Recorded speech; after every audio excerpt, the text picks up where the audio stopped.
Hari igihe ubuzima bushobora kukugeza aho wumva neza nta cyizere gisigaye, ariko amateka muri Bibiliya atwereka ko Imana ikunda guhindura ibihe bikomeye ikabigira intangiriro y'umugisha mushya.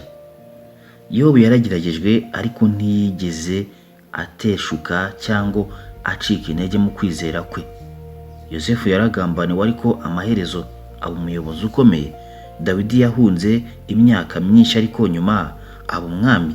Niba uyu munsi wumva unaniwe cyangwa ibintu bitagenda uko ubyifuza, ibuka ko urugendo rwawe rutararangira. Imbogamizi z'uyu munsi ntizigena ejo hawe.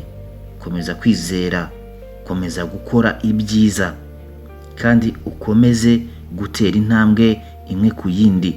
Igihe gishobora guhinduka mu buryo bumwe cyangwa ubundi, cyangwa mu buryo utari witeze. Ntutinye kuko ndi kumwe nawe. Yesaya 41 kugeza ku 10.